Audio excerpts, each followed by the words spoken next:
घरे आमर गोटे छोट पूजा आमे करिथिलु होम टिके करिवार थिला ता पुणी भोजी भातर आयोजन मध्य करा जायतिला। भोजी भात बेसी बड़ नुहे मो एई छोट छोट पिला मानक पई भोजी भात कोन बा करिवु सकाळ सकाळ तो वर्षा हेकी मन बहुत खराब आ जहा जेमिति तरतरे मु टिके टिके रेसिपी देखैछि आपण मानक निहाती भल लागिवो। परिबा सब मु कटाकटी करिके झियो को दे देइछि। झियो सब धुआ धुई करी छणाछणी करिवा भितरे मु गोटे पटे बसई देइछि खीरी आ गोटे पटे मु बसईछि भात भी आ भितरे मोर हे गलानी मु ताको छणाछणी करिके डालमाटा मु बसई देबी। खीरी तो बहुत समय लागे खीरी हबा पई। भात मु छणाछणी कर देली सेपटे टमाटो को धुआ धुई करिके झियो को दे देइछि। झियो कटाकटी करिवो डालमाटा भी हमर आ भितरे फुटी आसिलानी। एई समय रे आमे पकेई दबा बाईगण लूण और हळदी। डालमाटा आगुरु कसई कासई बसई देइतिले भल हेइतांता जेहेतु मु केवल इटा थोई करी मु डालमा बसईछि काळे एपट सेपट हेइजिवो कसईला भितरे मते सेति पई मु कसिया कसी कलिनी ताकू मु सिझेइकी चुंक देबी। लूण हळदी पकेई देली बाईगण पकेई देकी ताकू घोड़े दउछि सिझी गला भितरे आमे ताकू चुंक मारिबा। एपटे आमे देखिबा खीरी हमर केमिति हेलानी। खीरीटा भी हमर एपटे फिटी गलानी चावल सबू। खीर मु पकेई देइछि अमूल भी पकेई देइछि। गोटे केजी चावल 2 लीटर खीर और गोटे केजी अमूल मु पकेई देइछि। आ लास्ट रे मु पकोछि मिल्क मेड चावल फिटी गला परे जाइके मिल्क मेड पकेइबे लास्ट रे पूरा। आमे पकेबा खीरी को लक्ष्य करी स्वाद अनुसार लूण। खीरी रे तो बहुत कम लूण लागे केवल मीठा को बैलेंस करिबा पई। खीरीटा मु ओले दउछि। एपटे डालमाटा भी हमर सिझी गलानी। खीरी रे काजू किशमिश पकेई दे आमे डालमा छुंक मारिबा। बापा बो सेपटे पूजा रे बसचंती अन्य माने व्यस्त अछंती बाकी आमे माँ झियो जहा जेमिति टिके टिके वीडियो आपण मानक मु दउछि। आपण माने शेष पर्यंत तो देखिले आपण मानक निहाती भाबरे भल लागिवो काहेकि ना मो वीडियो ते आपण माने डालमा रे रेसिपी पाइसंती खीरी रे रेसिपी पाइसंती खटार रेसिपी भी मु आपण मानक देछि। बाकी मु तर रे जहा जेतिकी टिके टिके करिछि आपण मानक निहाती भल लागिवो। काजू किशमिश पकेइकी मु पकेई दउछि गुजराती गुंड। आमे एबे डालमा छुंक मारिबा।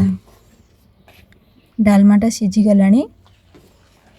छोट छोट जेहेतु परिबा कटा हेतिला डालमाटा भी आ टिके टिके आमे चरका मारी दबा टिके टिके फिटी गले आ टिके मोटा आसीबो डालमाटा।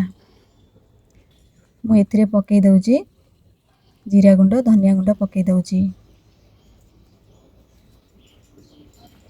तापरे अल्प किछि कसूरी मेथी मु पकेई दउछि।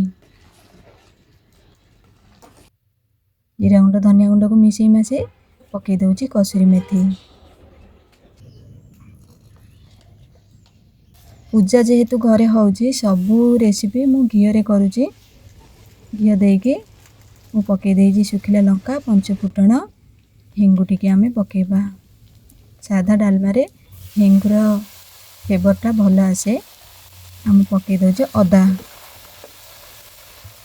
पूरा झियो बाटिकी पेस्ट कर देइछि। अधिक अदा जेहेतु पहला मु ताकू छेचा छेची करि परिबिनी मु ताकू ग्राइंडिंग कर दउछि जहा जेमिति से छोट पिला मते जोगाड़ करिकरी दउछि। इतरे आमे पकेबा अदाटा हमर भाजी हे गलानी। एई समय रे मु पकेई दउछि लंका गुंड पकेइकी आमे ताकू अल्प समय आउ टिके कसेइबा।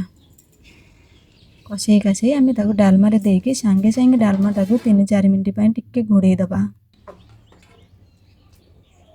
तापरे खोलिकी देखिबा। देखंतु डालमा रे कलर रो ही आपण माने जानि परथिबे केते टेस्टी हेइतिबो। से सेम कड़े रे मु बसई दउछि खटा। आपण माने निहाती भाबरे जानिथिबे घरे जे कोनोसी पूजा पर्व पर्वणी हेइथाउ ना काहेकि से ठाकुरंक आशीर्वाद हेइथाउ कि आम मानकर भल पाइबा आमे जहा जेमिति सादा सीधा रेसिपी करि दियंती सतरे से रेसिपी एते टेस्टी हेइथाय जे पछरे पुणी हमको भाबिबा को पड़े जे आमे कोन एमती करिदेले जे हम रेसिपी एते टेस्टी हेइथला। खटाटा बसईकी मु पकेई दउछि डालमा रे नाड़ी बड़ी लास्ट रे पकेई दउछि गरम मसला ताको टिके मिसेई मासे आ टिके मिसेई दबा। तापरे मु पकेई दबा धनिया पत्र सतरे आपण माने निजे ही अनुभूति जानीपारे घरे जेकोसी पर्वपर्वाणी होता ना कहीं जहाँ भी रेसिपी आम करते सतरे एत टेस्टी होता है। मुझे जीरा गुंड पकई देइछि।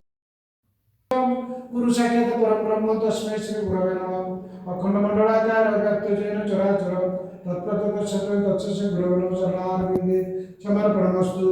श्रीराम पुरुषोत्तम नरहरि नारायण रक्षक श्रीनाथ करुणानिधि केतिपति जोगेश्वरी माधव कंसारि तनुजगत हरि जगत प्राणदीप केशव गोपीनाथ गजेन्द्र मुख्यणकार खटाटा भी हो गलानी। मु एथिरे लुण हलदी सब गुड़ भी मु पकई देइथिली।